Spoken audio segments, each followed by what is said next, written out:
एक बार फिर से स्वागत है आपका मेरे इस यूट्यूब चैनल में। आज मैं लेकर आ गया हूँ पादप कोशिका। ठीक है, इसी के ऊपर हम लोग आज बात करने वाले हैं, पादप कोशिका। तो सबसे पहला जो क्वेश्चन है हम लोगों का वह है पादप कोशिका किसको कहेंगे।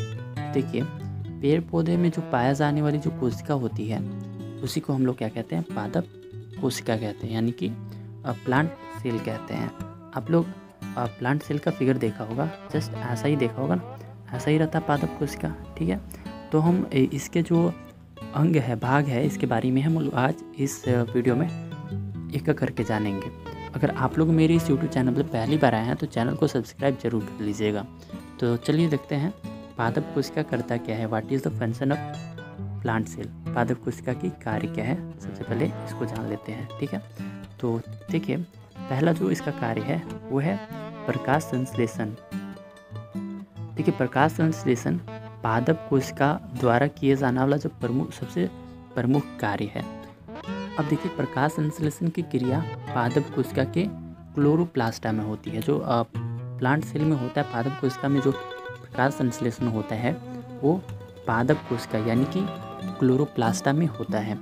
यह सूर्य के प्रकाश में कार्बन डाइऑक्साइड और पानी का उपयोग करके पौधे द्वारा भोजन तैयार करने की प्रक्रिया है। जो प्रकाश संश्लेषण है उसमें क्या होता है,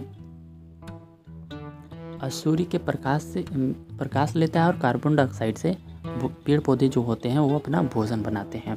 इस प्रक्रिया में एटीपी के रूप में ऊर्जा का उत्पादन किया जाता है। जो एटीपी है उसके रूप में ही ऊर्जा का उत्पादन किया जाता है प्रकाश संश्लेषण में। आगे है कि कुछ पौधों की कोशिकाएं जड़ों से पत्तियों और पौधों के विभिन्न भागों में पानी और पोषक तत्वों का परिवहन में मदद करते हैं। ठीक है, कुछ कोशिका होती है जो प्रकाश संश्लेषण करती है, लेकिन कुछ ऐसी भी कोशिका होती है प्लांट सेल में, प्लांट में जो भोजन बना है, एटीपी के रूप में जो ऊर्जा जो उत्पादन किया गया है उसको जड़ से लेकर पत्तियों तक ले जाने का काम भी करती है। मतलब यानी कि परिवहन में मदद करती है। आगे देखिए, पादप कोशिका की संरचना किन किन से पादप कोशिका मिलकर बना हुआ है। पहला है कोशिका भित्ति, दूसरा है कोशिका झिल्ली, तीसरा है केंद्रक, चौथा है कोशिका द्रव, इसके बाद आता है लवक, इसके बाद रितिका, गाल्जिका, अंत द्रवी जलिका, इसके बाद राइबोसोम और है माइटोकॉन्ड्रिया और लाइसोसोम। ठीक है, तो हम इस जो कोशिका की संरचना है हम इसको एक करके जानेंगे। पहला जो है वो है कोशिका भित्ति। तो चलिए इसको सबसे पहले जान लेते हैं कि ये होता है क्या है, इसका कार्य क्या है। ठीक है, तो ये देखिए, जो पहला पॉइंट है वो है कोशिका भित्ति। तो चलिए देखते हैं इसमें। यह एक कठोर परत है। जो कोशिका भित्ति होता है ये कठोर परत होता है, जो आप लोग प्लांट सेल के बाहर प्लांट में देखे होंगे। जो सेलुलोज, ग्लाइकोप्रोटीन, लिग्निन, पैक्टिन और हेमीसेलुलोज से बनी होती है। एक बार फिर से, जो कोशिका भित्ति होती है वो किस किस से बनी होती है, तो ये बनी होती है सेलुलोज से, ग्लाइकोप्रोटीन से, लिग्निन से, पैक्टिन से और हेमीसेलुलोज से बनी होती है। यह कोशिका झिल्ली के बाहर स्थित होती है। ये जो कोशिका झिल्ली होता है ना, सारे प्लांट में होते हैं, सारे सजीव प्लांट में होते हैं, सारे सजीव में होते हैं, उसके कोशिका झिल्ली के बाहर में प्रेजेंट होता है। इसका स्थान पौधों की कोशिकाओं, साथ ही कवक, बैक्टीरिया, आर्किया और शैवाल में प्लाज्मा झिल्ली के बाहर होता है। ठीक है, दीवार का कार्य कोशिका सामग्री की रक्षा करता है।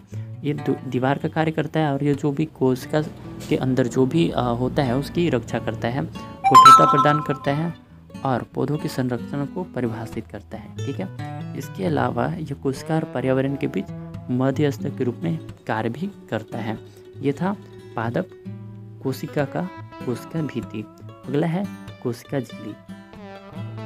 देखिए, कोशिका झिल्ली क्या है। ये कोशिका झिल्ली एक प्रकार की चयनात्मक अर्ध परागम्य सजीव झिल्ली है, जो प्रत्येक जीवित कोशिका के जीव द्रव प्रोटोप्लाज्मा को घेर कर रखती है। देखिए, जो प्रोटोप्लाज्मा है जो कोशिका के भीतर पाया जाता है उसको चारों तरफ से घेर कर रखने का काम कौन करता है, कोशिका झिल्ली करता है। तो ये कोशिका झिल्ली का निर्माण 3 परतों से होता है। इसमें से बाहरी एवं भीतरी परतें जो होती है वो प्रोटीन से बनी होती है तथा मध्य वाली जो परत होती है वो फोस्फोपाइपीड द्वारा बना होता है। कोशिका झिल्ली कोशिका के आकार को बनाए रखती है। देखिए जो भी कोशिका होती है उसकी आकार जो होती है वो कोशिका झिल्ली के कारण ही होती है एवं जीव द्रव की सुरक्षा करती है। अंतर कोशिकीय विसरण एवं अपरासरण की क्रिया का नियंत्रण करने के साथ साथ यह अनेक रचनाओं का भी मदद करती है। ठीक है, यह था कोशिका झिल्ली। आगे देखेंगे हम लोग केंद्रक के बारे में कुछ जान लेते हैं। देखिए केंद्रक है 3 नंबर पे, तो केंद्रक के बारे में जानते हैं। देखिए कोशिकीय अंगक केंद्रक की खोज सर्वप्रथम रॉबर्ट ब्राउन द्वारा 1831 के पूर्व यानी कि पहले ही किया गया था, मतलब 1831 के पहले में किया गया था। यह एक झिल्ली से घिरी हुई संरचना होती है जो केवल यूकेरियोटिक कोशिकाओं में ही पाई जाती है। इसमें डीएनए पाया जाता है। देखिए जो केंद्रक होता है उसमें क्या पाया जाता है, डीएनए पाया जाता है। केंद्रक कोशिका का सबसे मुख्य अंग होता है। जो केंद्रक होता है किसी भी कोशिका का ये मुख्य अंग होता है। केंद्रक कोशिका की सभी जैव क्रिया का नियंत्रण करता है। जैविक जो क्रियाएं होती हैं उसको नियंत्रित कौन करता है, केंद्रक करता है ना। इसी कारण इसको कोशिकीय कक्ष भी कहा जाता है। ठीक है, ये था कोशिका के केंद्रक के बारे में। ठीक है, आगे चलते हैं कोशिका द्रव के बारे में जान लेते हैं। देखिए कोशिका द्रव जो होता है कोशिका में कोशिका झिल्ली के अंदर केंद्रक के अलावा संपूर्ण पदार्थ को कोशिका द्रव कहते हैं। केंद्रक को छोड़कर जो भी सारे पदार्थ होते हैं उसको हम लोग क्या कहते हैं, कोशिका द्रव कहते हैं या साइटोप्लाज्मा कहते हैं हिंदी में, इंग्लिश में से। यह सभी कोशिकाओं में पाया जाता है। ये सारे जितने भी कोशिका होती है वो सभी में पाया जाता है तथा कोशिका झिल्ली के अंदर तथा केंद्रक झिल्ली के बाहर होता है। केंद्रक के बाहर और कोशिका झिल्ली के अंदर में पाया जाता है साइटोप्लाज्मा। यह रावेदार जेलुनुमा और तरल पदार्थ होता है। ठीक है, यह पारदर्शी एवं चिपचिपा होता है। इसके आर पर देखा जा सकता है और यह चिपचिपा होता है ग्लू की तरह। यह कोशिका के 70% भाग की रचना करता है। जो भी कोशिका होती है 70% भाग की बनी होती है कोशिका द्रव से। इसकी रचना जल एवं कार्बनिक तथा अकार्बनिक ठोस पदार्थ से मिलकर हुई है। ये किससे बना हुआ है, जल से एवं कार्बनिक तथा अकार्बनिक ठोस पदार्थों से मिलकर बना होता है कोशिका द्रव। प्रकाश सूक्ष्मदर्शी से सभी कोशिकांगों को स्पष्टता से, मतलब अब पूरी डिटेल में नहीं देखा जा सकता। इन रचनाओं को स्पष्ट देखने के लिए इलेक्ट्रॉन सूक्ष्मदर्शी या किसी अन्य अत्यधिक विभेदन क्षमता वाले सूक्ष्मदर्शी की ज़रूरत पड़ती है। अगर हमको देखना पड़ जाए कोशिका द्रव को तो हम प्रकाश सूक्ष्मदर्शी जो होता है नॉर्मल वाला उससे हम लोग नहीं देख पाएंगे। इसको हम लोग देखने के लिए इलेक्ट्रॉन सूक्ष्मदर्शी या इससे भी अधिक जो पावर वाला होता है सूक्ष्मदर्शी उसकी ज़रूरत पड़ेगी हमको इसको देखने के लिए, कोशिका द्रव को देखने के लिए। ये था कोशिका द्रव। आगे चलते हैं लवक। ठीक है, लवक के बारे में जान लेते हैं कुछ पॉइंट। तो देखिए लवक किसी पादप कोशिकाओं की कोशिका द्रव में पाया जाने वाला गोल या अंडाकार रचना होती है। इनमें पादपों के लिए महत्वपूर्ण रसायनों का निर्माण होता है। क्लोरोप्लास्टा नामक हरे रंग के लवक में जीव जगत की सबसे महत्वपूर्ण जैव रासायनिक क्रिया प्रकाश संश्लेषण होती है। देखिए हरित लवण जो होता है इसी में जो जीव जगत का जो सबसे महत्वपूर्ण जो रासायनिक प्रक्रिया होती है इसी में होती है प्रकाश संश्लेषण।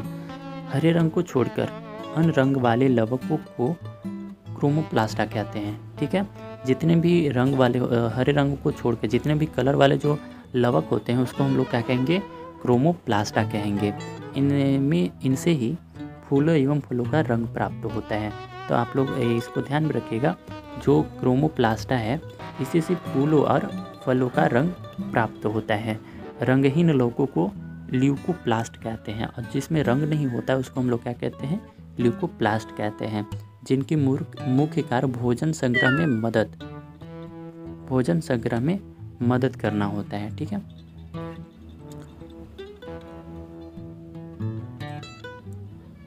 आकृति एवं अंडाकार गोलाकार तंतु जैसी होती है। इनकी जो आकृति होती है ये आकृति अंडाकार गोलाकार तंतु जैसी होती है जो पूरे कोशिका द्रव में फैले रहते हैं। जो पूरे कोशिका जो द्रव होता है उसमें फैले रहते हैं, जो परतों से घिरा रहता है। इसके भीतर पाया जाने वाली खाली स्थान को हम लोग क्या कहेंगे? स्ट्रोमा कहेंगे। ठीक है, स्ट्रोमा किसको कहेंगे? जो इसके भीतर, जो लवक के जो भीतर खाली स्थान पाया जाता है उसको हम लोग क्या कहेंगे? स्ट्रोमा कहेंगे। जो एक तरल पदार्थ से भरा रहता है जिसे हम मैट्रिक्स भी कहते हैं। जिसको जो स्टोमा होता है वो खाली स्थान होता है, और जो तरल पदार्थ, स्टोमा में जो तरल पदार्थ भरा रहता है उसको हम लोग क्या कहते हैं? मैट्रिक्स कहते हैं। ये था लवक। आगे चलते हैं तो आगे है रितिकाएँ। ठीक है, इसके बारे में भी जान लेते कुछ। देखिए, कोशिका के कोशिका द्रव में मौजूद गोलाकार या अनियमित आकार की इकाई झिल्ली से घिरी हुई रितिकाएँ मौजूद होती हैं।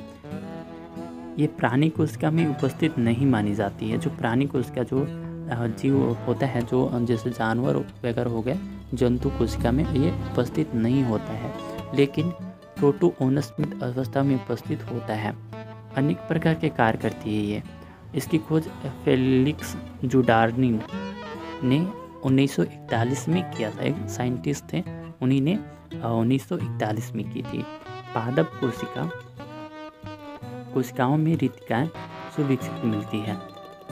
नई बनी हुई पादप कोशिका में रितिकाएँ छोटे छोटे तथा बिखरी हुई अवस्था में प्राप्त होती है, लेकिन वयस्क पादप कोशिका में छोटी छोटी रितिकाएँ आपस में मिलकर बड़ी एवं सुविकसित रितिकाएँ में परिवर्तन हो जाती है। रितिकाएँ को कोशिका द्रव से पृथक करने वाली झिल्ली को टोनोप्लास्ट कहते हैं। ठीक है, एक बार फिर से, रितिका को कोशिका द्रव में पृथक करने वाली झिल्ली को हम लोग क्या कहते हैं? टोनोप्लास्ट कहते हैं। टोनोप्लास्ट की खोज ड्रीविज द्वारा 1885 में की गई थी। इसकी पारगम्यता कोशिका झिल्ली की तुलना में कम होती है। तो बहुत सारी जानकारी मिली रितिकाएँ के बारे में। आगे चलते हैं। आगे है 7 नंबर गोल्जिकाएँ।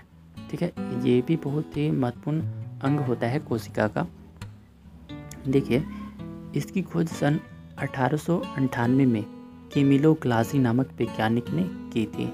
यह नली की तरह सूक्ष्म रचना होती है। जैसे नली होती है ना, वैसे ही छोटी रचना होती है। यह केंद्रक के पास उपस्थित रहती है। जो जहाँ पे केंद्रक होता है वहीं पे ये भी प्रेजेंट रहती है हमेशा। पादप कोशिका में गोल्जिका छोटे छोटे समूह में होते हैं। जो पादप कोशिका होती है उसमें गोल्जिका छोटे छोटे समूह में होते हैं, जिन्हें डिक्टोसोम कहा जाता है। जिसको हम लोग क्या कहते हैं? डिक्टोसोम कहते हैं।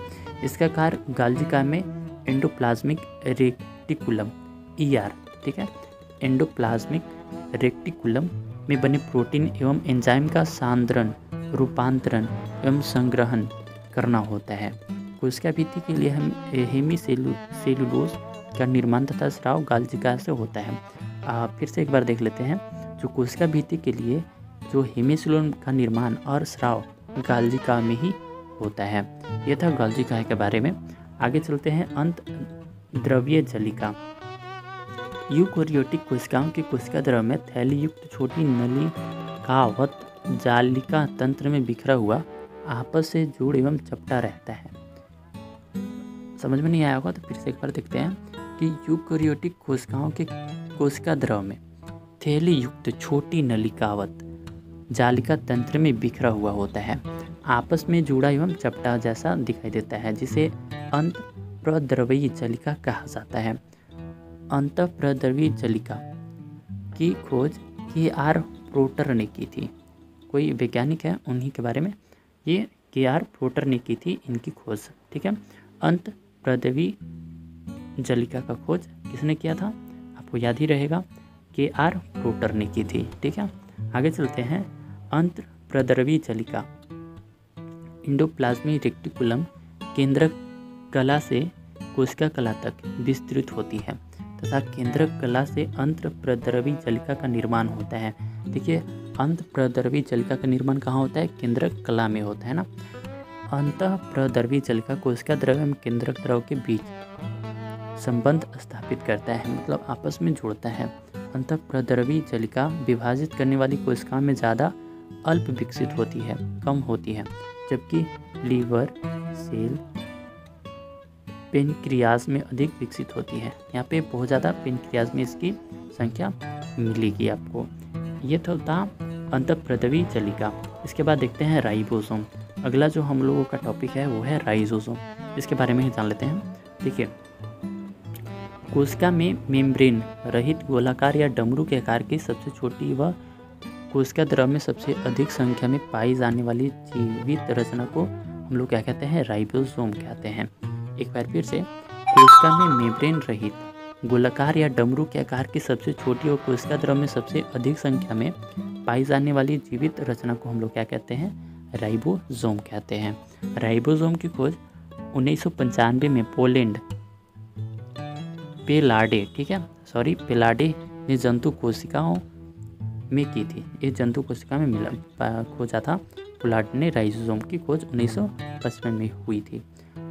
पोलार्डे ने राइबोसोम नाम दिया, उन्हीं ने क्या दिया इसका नाम, राइबोसोम।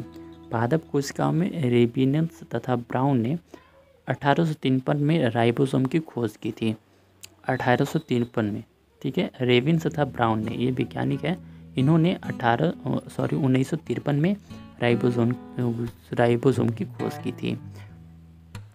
आगे है कि राइबोसोम राइबोन्यूक्लिक अम्ल तथा प्रोटीन के सूक्ष्म कण हैं, इसीलिए इसे राइबोन्यूक्लिक प्रोटीन कण RNP पार्टिकल भी कहा जाता है। राइबोसोम के सूक्ष्म कणों का व्यास लगभग 140 से 160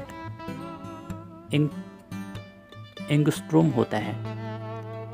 राइबोसोम अंतःप्रद्रवी जालिका एंडोप्लाज्मिक रेक्टिकुलम से जुड़ा होता है तथा माइटोकॉन्ड्रिया, हरित लवण एवं केंद्रक में भी ये उपस्थित होता है, प्रेजेंट होता है। ये तो था राइबोसोम के बारे में। आगे चलते हैं तो आगे देखिए लाइसोसोम है, इसके बारे में भी जान लेते हैं। तो चलिए देखते हैं। लाइसोसोम वे माइटोकॉन्ड्रिया और माइक्रोसोम के मध्य स्थित झिल्लीदार कण होते हैं।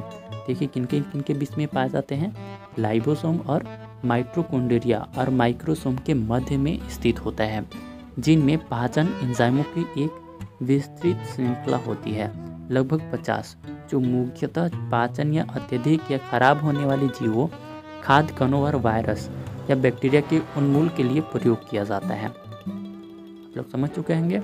तो आगे चलते हैं। देखिए, लाइसोसोम फास्फोलिपिड्स से बनी झिल्ली में घिरे हुए होते हैं। जो फास्फोलिपिड्स जिससे बनी होती है झिल्ली, उसी में घिरे होते हैं, जो झिल्ली के बाहरी आवरण से लाइसोसोम के इंटीरियर को पृथक करते हैं। फास्फोलिपिड वही कोशिका अणु होते हैं जो कोशिका झिल्ली का निर्माण करता है, जो पूरे कोशिका को घेर लेती है। लाइसोसोम आकार में 0.1 से 0.2 माइक्रोमीटर तक भिन्न होती है, मतलब अलग होती है, मतलब 0.1 से 0.2 के बीच में होती है। ये तो था लाइसोसोम। आगे चलते हैं तो आगे है माइटोकॉन्ड्रिया, ठीक है, इसके बारे में भी जान लेते हैं। देखिए, जीवाणु एवं नील हरित लवण को छोड़कर अन्य सभी सजीव जंतु एवं पादप कोशिकाओं की कोशिका द्रव में अनियमित रूप से बिखरे हुए दोहरी झिल्ली अबंध कोशिकांगों को हम लोग को सूत्रकणिका या माइटोकॉन्ड्रिया भी कहते हैं, ठीक है। एक बार फिर से कहाँ पाया जाता है, देखो, जीवाणु और नील हरित शैवाल को छोड़कर सभी सजीव जंतुओं में ये क्या पाए जाते हैं, सूत्रकणिका या माइटोकॉन्ड्रिया पाए जाते हैं। कोशिका के अंदर सूक्ष्मदर्शी की सहायता से देखने में ये गोल, लंबे या अंडाकार दिखाई देते हैं। माइटोकॉन्ड्रिया सभी प्राणियों में और उनकी प्रत्येक कोशिकाओं में पाई जाती है। देखिए, जो माइटोकॉन्ड्रिया है ये सभी प्राणियों में और उनकी प्रत्येक कोशिकाओं में पाई जाती है। माइटोकॉन्ड्रियान या सूत्रकणिका कोशिका के कोशिका द्रव में उपस्थित दोहरी झिल्ली से घिरा रहता है, ठीक है। ये था माइटोकॉन्ड्रिया।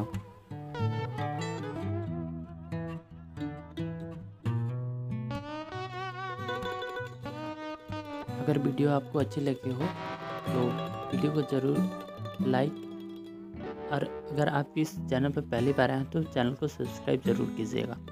इसी तरह के वीडियो को लेकर मैं आप सबों के साथ अगली बार उपस्थित होऊंगा। तब तक के लिए धन्यवाद।